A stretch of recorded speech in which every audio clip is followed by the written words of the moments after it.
Olá, seja bem-vindo mais uma vez para o programa O Livro dos Espíritos em Nossa Vida. Eu sou Ricardo Honório e hoje nós vamos dar continuidade ao estudo da Lei de Destruição e nós vamos comentar: a destruição é necessária? Há destruição abusiva durante a nossa vida? Vamos conversar sobre isso daqui a pouco, logo depois da nossa vinheta. Até já. Começa agora o programa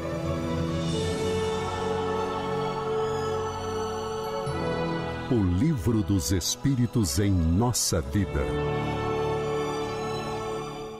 Alcir Almeida, seja bem-vindo para mais um programa, meu amigo. Obrigado, Ricardo, obrigado.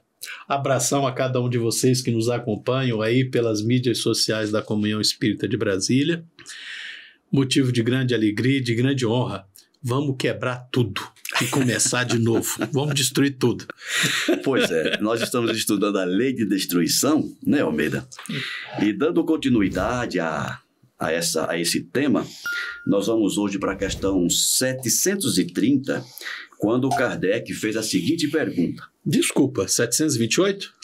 Não, é a questão 730. Ok, 730. 728. Foi semana passada. E a 729 fizemos a semana passada.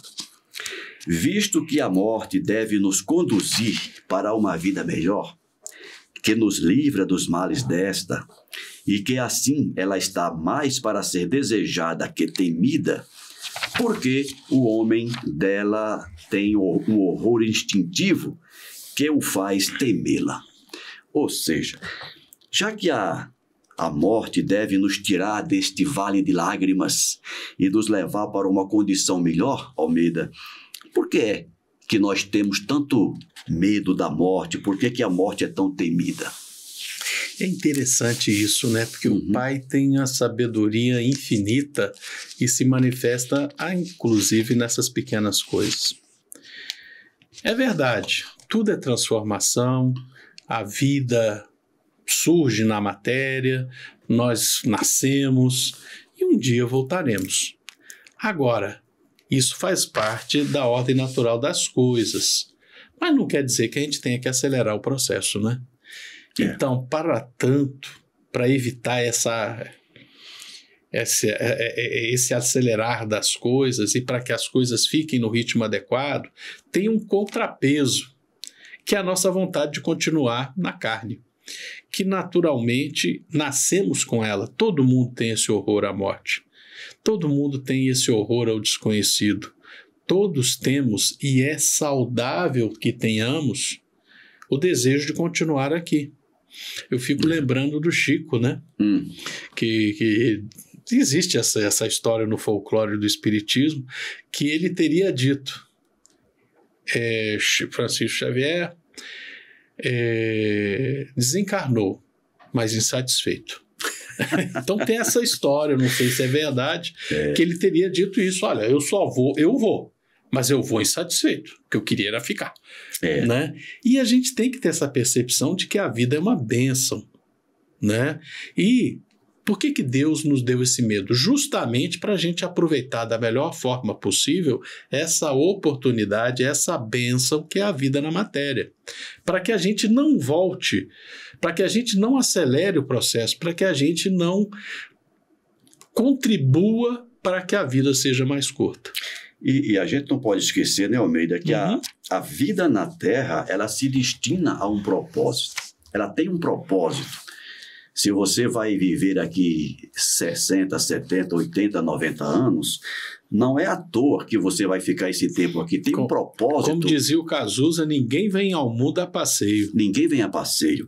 E essa necessidade que nós sentimos de continuarmos aqui, talvez instintivamente, inconscientemente, seja em função da necessidade de cumprirmos esta missão até o final, para que a gente não antecipe o retorno antes de cumprir tudo que a gente veio fazer aqui. Será que é isso? Com certeza, né? Vamos ler a resposta então, Almeida? Já o dissemos, o homem deve procurar prolongar sua vida para cumprir sua tarefa. Por isso, Deus lhe deu o instinto de conservação que o sustém nas provas e sem o qual se deixaria muito frequentemente levar ao desencorajamento. A voz secreta que o faz repelir a morte lhe diz que ele pode ainda fazer alguma coisa pelo seu adiantamento. Quando um perigo o ameaça, é uma advertência para que aproveite a moratória que Deus lhe concede. Mais ingrato, rende mais frequentemente graça à sua estrela do que ao seu Criador. Interessante, esse finalzinho aí é de muita sabedoria. Realmente, às vezes a gente vive com aquela ilusão de que a gente vai viver para sempre. Uhum. A gente acha que a gente é eterno na carne, né? Esse é o problema. E às vezes um susto cai bem, né? Para perceber, calma aí, cara, um dia tu volta, não esquece disso não. Até para aproveitar melhor a experiência que a gente tem aqui, esses sustos acontecem, né?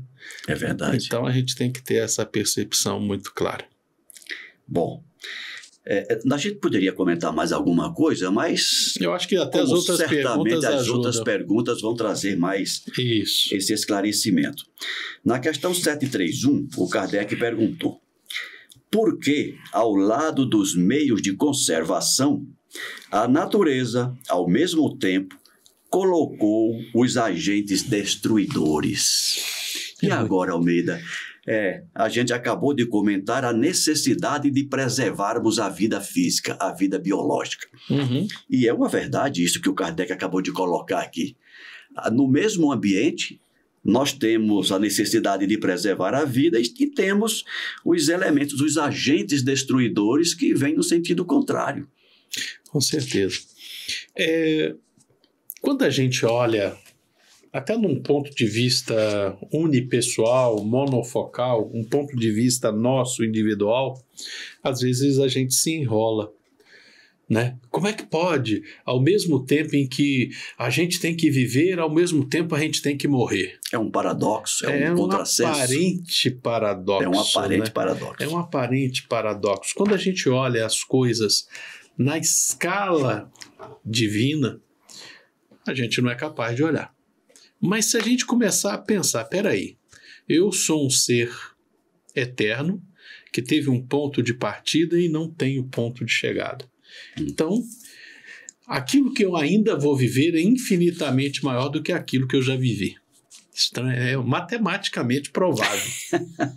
Né? Porque daqui para frente é infinito, daqui para trás é finito. Então, o que eu tenho para frente é muito maior do que o que já passou. Independente de onde tenhamos começado. Independente, porque para frente é infinito. É infinito, exatamente. Então, é muito bacana quando a gente para ver, se eu vou viver para sempre, qual é a diferença de estar na carne e estar fora dela? No longo tempo não faz diferença, mas no curto tempo eu tenho que dar valor. E tudo isso para dizer que no grande equilíbrio das coisas, existe momento de estar na carne e existe momento de estar na espiritualidade. Sim. Existe esse equilíbrio. Da mesma forma que eu e você, os seres microscópicos que vão ajudar a decompor esse corpo, também têm os ciclos deles, menores até. Né? E tudo na criação divina é assim, até as estrelas. Estrela tem momento de nascer, tem momento de existir, tem momento de chegar ao seu apogeu, tem momento de entrar em deterioração, vai se transformar numa estrela anã, vai se transformar numa estrela branca, vai se transformar numa estrela marrom, ou vai se transformar numa supernova, vai explodir e jogar material pela infinitude do universo. Tudo no universo, na vida criada pelo Pai, se manifesta dessa forma, em ciclos, uns mais curtos, uns mais longos. Então, para que essa coisa funcione bem, tem que ter um sistema de peso e contrapeso. O átomo que hoje compõe o meu corpo, daqui a algum tempo vai estar compondo um animal que um ser vivo, melhor dizendo, que não necessariamente é um animal, pode Exato. ser da flora, e ajudou a decompor esse corpo. Minha alma segue em frente e o corpo volta à terra. Da terra o que é da terra e a Deus o que é de Deus, né? Então é interessante que esse sistema de pesos e contrapesos, todos querendo viver, quando nós estamos na carne, nós queremos viver na carne.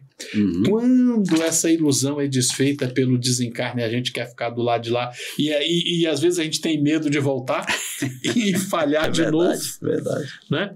Tudo isso faz parte de um sistema de pesos e contrapesos que estabelece esse equilíbrio que você falou.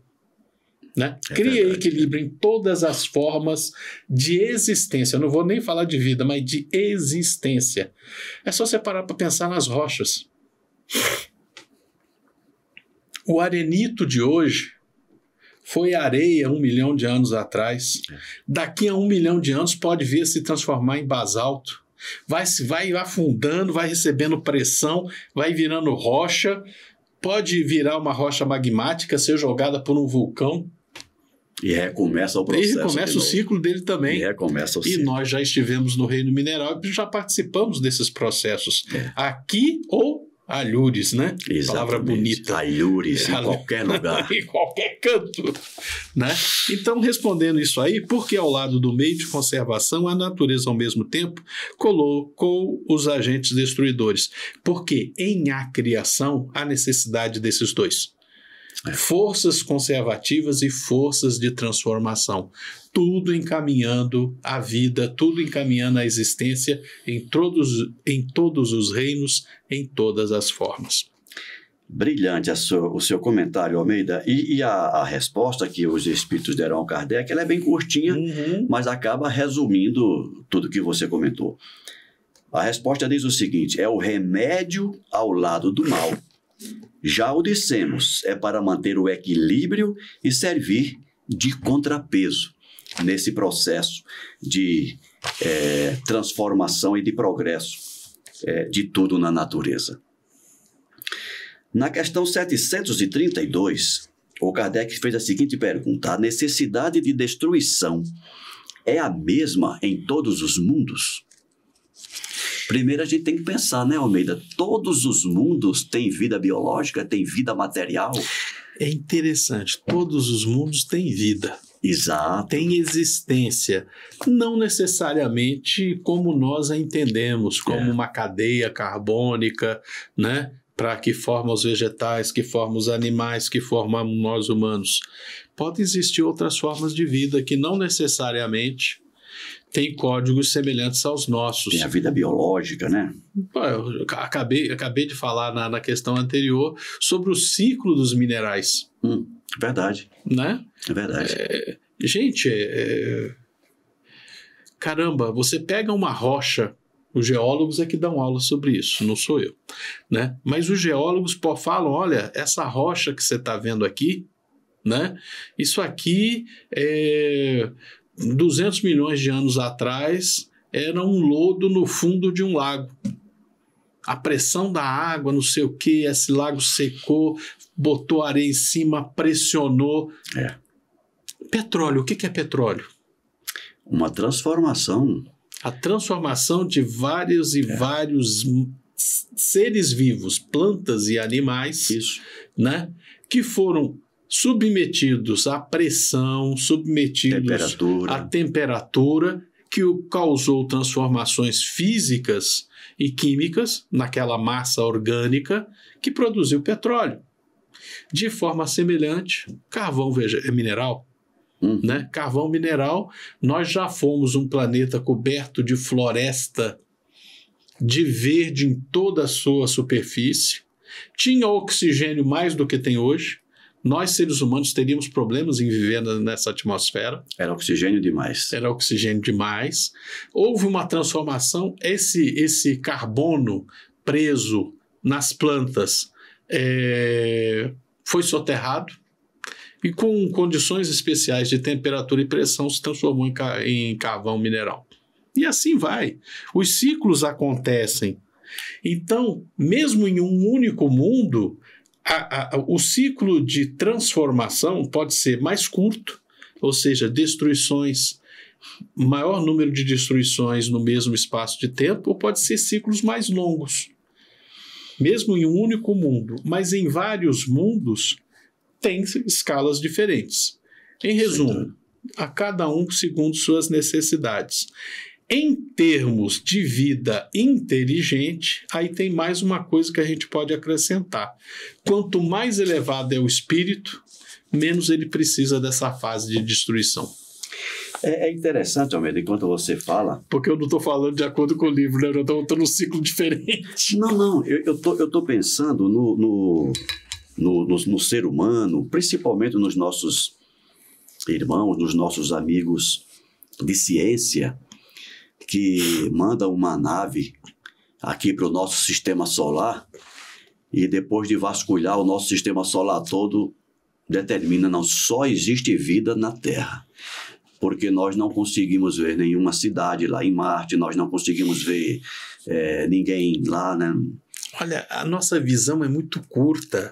Né? Ela é curta. Primeiro, eu não sei se eu já te contei essa história dos tardígrados. Não, eu acho que não. Pesquisem tardígrado.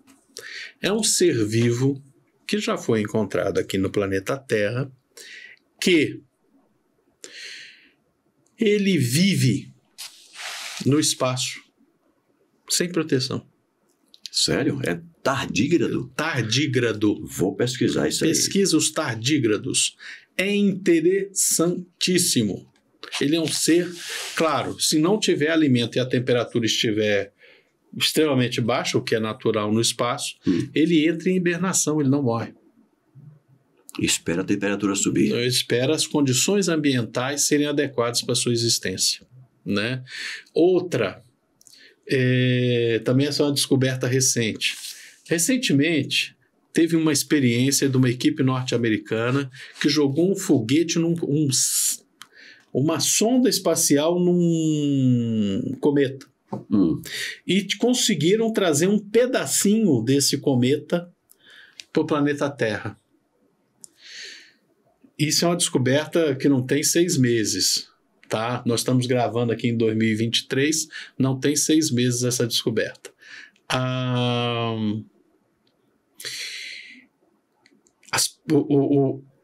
As moléculas que compõem o nosso código genético foram encontradas 3 nesse cometa.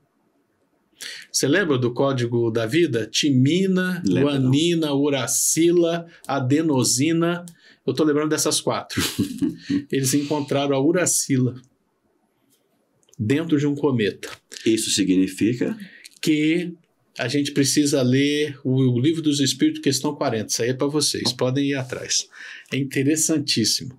Bacana. Agora, respondendo aqui, a necessidade de destruição é a mesma? Não. Cada um tem sua necessidade, segundo os ciclos da vida, segundo os ciclos de transformação, que aquele conjunto do princípio inteligente que ali habita precisa. Entendi. Falei bem teórico para não dar confusão. Então vamos ver a resposta, Almeida. Vamos lá. Que diz o seguinte: a necessidade de destruição é proporcional ao estado mais ou menos material dos mundos e cessa com um estado físico e moral mais depurado. Ou seja, no mundo onde os espíritos sejam mais evoluídos, não tenham necessidade da carcaça física biológica, a destruição é outra completamente. É completamente diferente. Nos mundos mais avançados que o vosso, as condições de existência são outras. Claro. Excelente, exatamente o que você comentou. Vamos agora para a questão 733. A necessidade da destruição existirá sempre entre os homens sobre a terra? Esse sempre é muito tempo, né, Almeida? Sempre é tempo demais. Você veja que a questão anterior já respondeu essa. É verdade. Né? A necessidade da transformação, da destruição mesmo, esse choque vamos falar da morte. Uhum. Ela, claro, enfraquece à medida que nós avançamos. Vai ter um momento que esse trauma da morte deixará de existir. E quando você fala morte, tanto do ponto de vista animal, hominal, como vegetal também. Vai haver um momento, porque você veja só, nós fomos minerais, Uhum. fomos vegetais, fomos animais sem pensamento contínuo. E sem livre-arbítrio. E hoje nós temos livre-arbítrio e pensamento contínuo. À medida que a gente avança, não vai ter mais o trauma da morte. Essa passagem da vida encarnada para a desencarnada não vai ser traumática como ela é hoje para nós. E vai haver um momento em que finalmente nós não precisaremos mais de vida na matéria. Uhum. Nós continuaremos a nossa evolução enquanto seres espirituais, somente sem necessidade de encarnar. Aí tu me perguntou, mas quer dizer que os animais... Nós já tivemos programa aqui que a gente falou sobre isso. Exatamente. Pois é, a gente falou, olha, peraí, o animalzinho ali, o peixe, a gente tirou ele dentro d'água, ele está ali se batendo, daqui a pouco ele está encarnado de novo num alevino, ele nem percebeu que desencarnou. Então a coisa... Tem muitas respostas para uma mesma pergunta de acordo com a escala em que a gente já caminhou, que a gente já evoluiu, que a gente já progrediu. Então, o interessante é isso. A transformação é constante. Nós estamos sempre evoluindo, estamos sempre progredindo. Mas essa destruição traumática, cada vez menor, cada vez mais ela nos causa arrepio e não é mais necessário. E você falou duas palavrinhas que é interessante, né, Almeida? Às vezes a gente confunde a transformação com a destruição. Em determinado momento, pode-se dizer que uma está ligada à outra. Quando você destrói, você transforma. Mas vai chegar um momento em que a sua transformação não gerará destruição. Pelo menos do ponto de vista físico. Né? Isso. Claro, filosoficamente, se você quiser aprofundar e considerar, por exemplo, não, eu sou um espírito que não perdoo. Em determinado momento, eu passei a perdoar. Ou seja, eu destruí... Aquele homem velho morreu. Eu destruí aquele homem velho, né? Isso. Nesse sentido, tudo bem. Mas no sentido físico, biológico, aí não. Aí a gente tem que considerar o ponto da evolução onde nós estamos, considerar o ambiente onde nós estamos experienciando esse estágio de vida, né? E como você falou agora há pouco, vamos encontrar locais na humanidade que não há necessidade ou melhor, no universo, locais do universo. Não, você pode falar humanidade, que a humanidade não é só aqui. Eu pensei que era essa a tua intenção. Não, mas você está certo. A humanidade não é só terrestre. Não. Né? A humanidade ela está em todas as casas do meu Pai. Todas as casas do Pai. Que ótimo. Não necessariamente são orbes. Sim, exatamente. Então vamos ler a resposta da 733. A necessidade de destruição enfraquece entre os homens à medida que o espírito se sobrepõe à matéria. E é por isso que vedes o horror à destruição seguir o desenvolvimento intelectual e moral. Ou seja, à medida que nós vamos avançando, esse horror vai se diluindo, digamos assim. É isso mesmo, Almeida? É aquela história, né?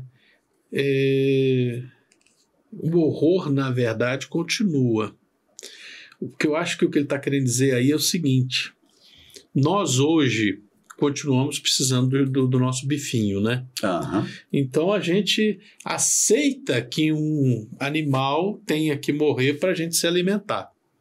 Aos poucos nós vamos nos desenvolvendo e essa morte vai causar cada vez maior horror, até o ponto que a minha vontade de não causar o mal a outrem vai ser tão forte que eu vou conseguir me transformar e eu vivenciar na matéria a não necessidade de um alimento que venha de outra vida.